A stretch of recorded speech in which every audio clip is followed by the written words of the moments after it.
Do you believe in supernatural forces? The story of Cade and the audience will make you think again.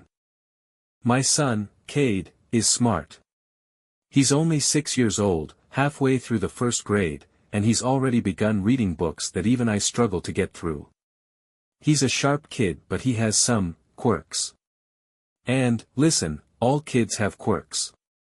One thing I've learned as a relatively new father is that kids are weird. They talk to the walls, eat bugs, see things in the reflection that aren't there, you get the gist. Kids really do the darndest things.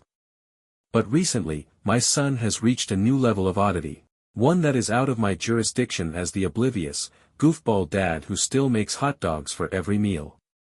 I became a single parent after my wife passed a few years back. It's been impossibly difficult, I won't sugarcoat it.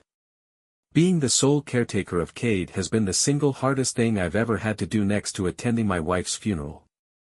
Cade, though he was only 4 at the time, took his mother's passing hard. He would ask for her constantly, throwing wild fits, thrashing around like a fish out of water. At any minor inconvenience, he would beg for his mother. I didn't know how to handle it. He'd often throw tantrums in public, wailing like a banshee in Home Depot as passers-by would stare with judgment spilling out of their wide eyes.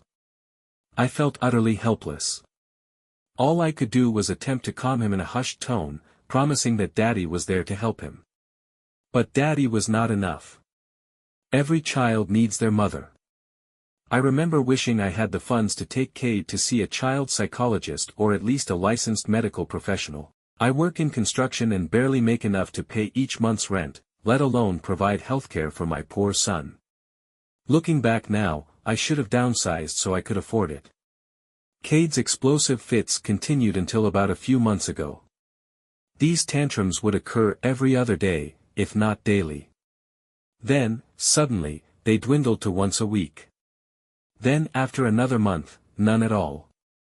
I was relieved, to say the least. It was a weight off my chest to avoid the pointed glares from strangers on the street as I'd haul a hysterical Cade into the car, practicing the patience I didn't know I had until fatherhood. But once Cade's meltdown ceased, a new issue presented itself, one that scared me far more than any tantrum I've seen him throw: imaginary friends. I know what you're thinking, every kid has imaginary friends. And you're right. But Cade's imaginary friends were a little bit different. He called them the audience. It began one night during dinner when I had the bright idea to sauté some spinach alongside boiling the usual hot dogs in hopes Cade would get his greens in somehow. I scooped a heap onto his plate and placed it in front of him, beckoning him to try. "It's good," I said, feigning a smile. "Popeye eats it to get big and strong." Cade looked at the plate, quizzically, looked at me, and looked back at the plate. He sat there for a while, staring the spinach down as if were the innards of an alien creature. He looked at me again as if I might be crazy, then pushed the plate away. "No, thank you." "Cade," I said, warningly, my dad voice making an appearance. "You have to at least try it." Cade made a humming noise, as if pondering this deeply, and began to stroke his chin. "I'm not sure," he had said, finally. "Let me ask the audience." Cade turned to face a window next to the kitchen table. The window faced our backyard, though dusk had long since departed, the outside world was dark as doom. My son, staring out into a window of nothingness, appeared as if he were simply looking at his reflection. The lights in the kitchen and the contrasting darkness outside created a mirror-esque effect. "What do you think?"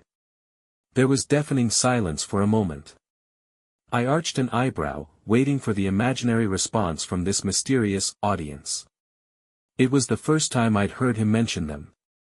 I figured it was his new, foolproof method of avoiding any vegetable consumption that evening. After a moment too long, Cade turned back around to face me.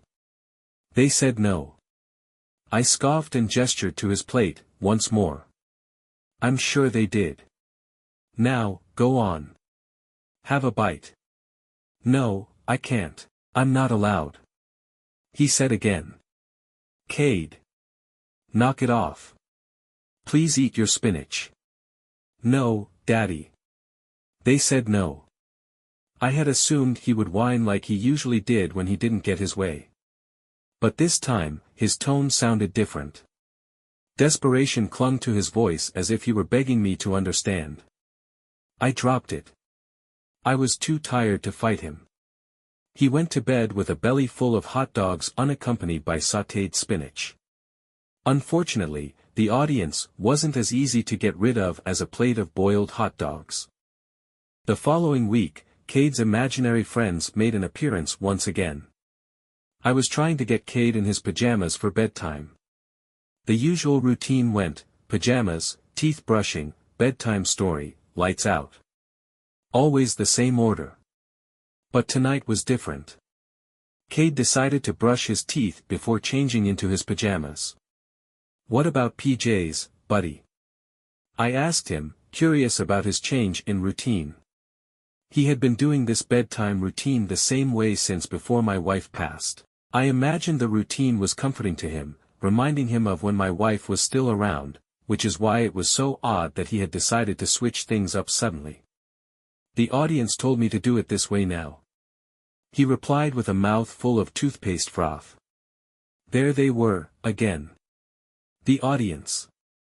A sudden curiosity crept into my mind. Why?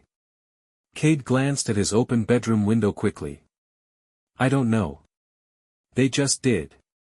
A sudden chill ran down my spine. I hadn't remembered those curtains being opened. Curtains are always closed before bedtime routine. I walked to the window and pulled them shut.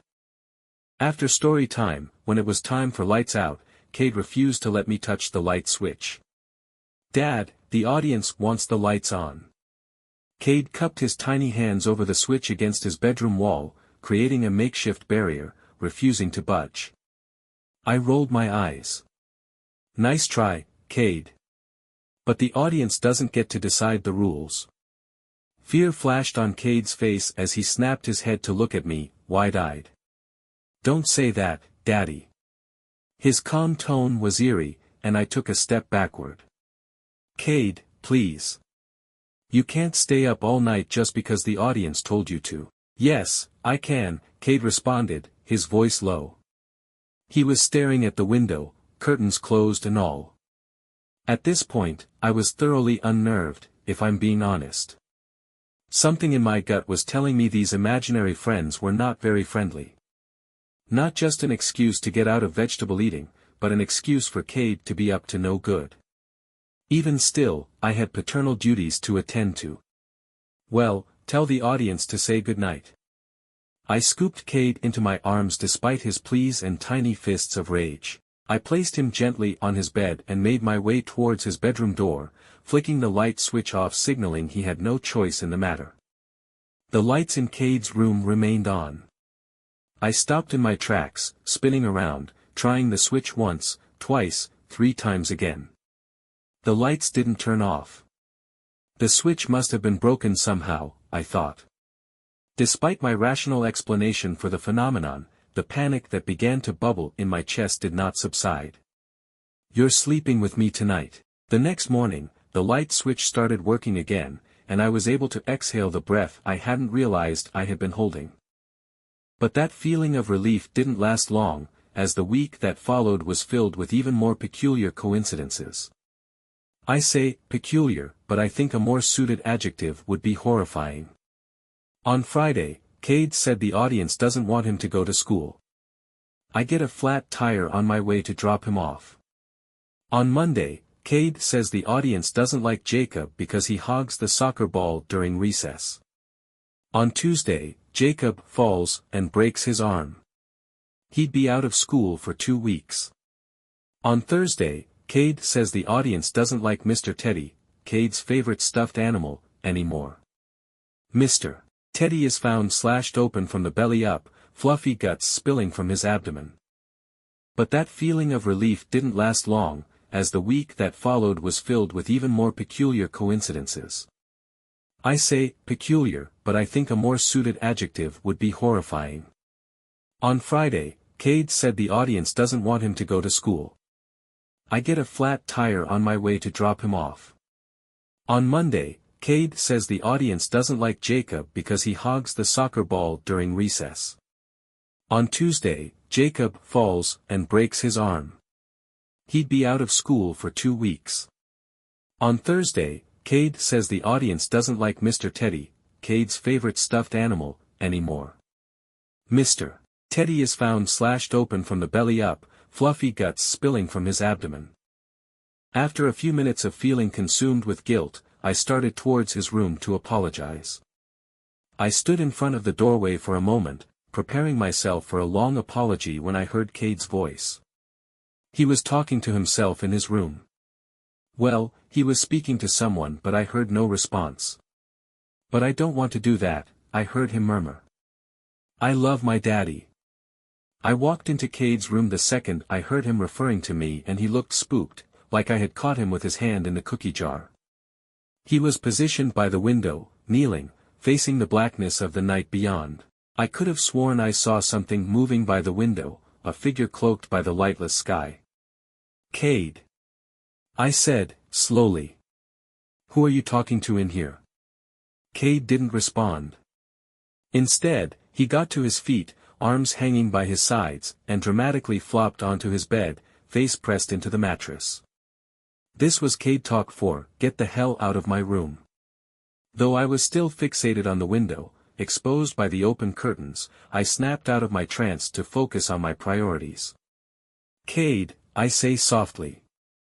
Daddy is very sorry for yelling. Cade let out a humph, but kept his face against the mattress, refusing to look at me. Is there something you want to talk about? Maybe a reason why you're feeling sad? I tried to coax it out of him but he wouldn't budge. It wasn't me, he had said, his voice muffled by the bedding. It was them. You didn't break that picture of Mommy and I. No, it was them, his voice cracked and he lifted his face, tears spilling down his cheeks. They're everywhere, Daddy. I don't like them anymore. Who, Cade? Who is everywhere? Cade was practically choking on his sobs now. The audience. They told me that you don't like me anymore because Mommy died. They told me Mommy got sick and lost all her hair and now she's in the ground. My chest seized up. Cade, who told you that?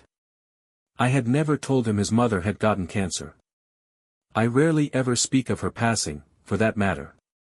My wife and I had purposely sheltered him from the very end of her life, only allowing the happy memories to seep through the cracks of his memory. They did. They told me to open all the curtains so they could get you, Daddy. As much as I hate to admit it, at that moment, I was terrified. I felt my heart rate spike as I watched my son, dripping in saliva and salty tears, imagining phantom arms reaching through the windowsills and dragging us into a never-ending nothingness. Sweetheart, I take a deep breath attempting to steady my voice. There's no such thing as the audience. They're imaginary. They're not going to get either of us. You're safe and sound here with me. I pulled him into a hug, squeezing him tightly as if to show this audience, they were not taking away my Cade. They're real, I heard him whisper, his head buried in my shoulder. That night, I lay with him in bed until he fell asleep. I was careful not to wake him as I kissed his rosy, tear-streaked cheeks goodnight, ensuring he was finally out. I felt at peace knowing he was tucked in bed. Safe. I made my way downstairs to tidy up the kitchen, cleaning the pile of stray dishes left from dinner. I went over to the sink and began scrubbing. I had only gotten through maybe 3 or 4 when I saw something out of the corner of my eye. I froze, instinctively, fixating on the pan in the sink, mid-scrub. There was something in the window, something my intuition was screaming at me not to look at.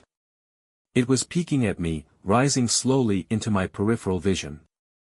I felt the hairs on my arms rise, a chill running through me. Something was right in front of me, standing in front of the window. I couldn't bring myself to look. If I'm being completely honest, I was scared shitless.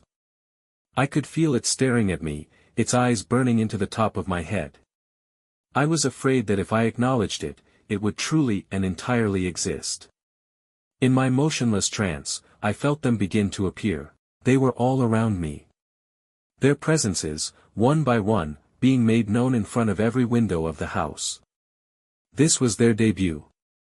I could feel each one in my bones, peering at first, then slowly rising in front of each open window in our home until they had reached their full length. Then they were all around me, staring at me through a thin sheet of glass. It was only a matter of time. I couldn't move, aside from my shaking hands still clutching that bubble-soaked pan in the kitchen sink. All I could think about was my son. Cade was still upstairs. I couldn't abandon him. These things had been tormenting him for weeks, and now was my chance to put a stop to it, to protect him. I knew I had only one option at this point. I sprang into action, launching myself from the kitchen sink and racing to my son's room. I saw them in the windows. They didn't move, didn't even flinch, as I bounded up the stairs. They were colorless blurs as I ran past them, realizing then, and only then, that my house had far too many windows. I could make out some of their features, and honestly, I wish I hadn't. Their eyes bulged unnaturally, so wide you could see the whites of them from top to bottom. And their mouths gaped open like the screen painting, far too wide for any human caliber, as if they had unhinged their jaws. Their skin was moist and pale and hairless, with swollen heads and skinny necks, bone-thin bodies, gawking at me with that fixed expression, as if they were enthralled, captivated by the show. But there were no screams, none except for my own, of course. No sounds besides the thumping of my heart as it hammered into my chest. I nearly tore Cade's door off of his hinges, finding him sleeping peacefully in bed. That's where we've been for the past few hours, hiding under his covers, waiting for this nightmare to end, if it ever does. All I know is this: if your kid ever tells you they're talking to the audience, run.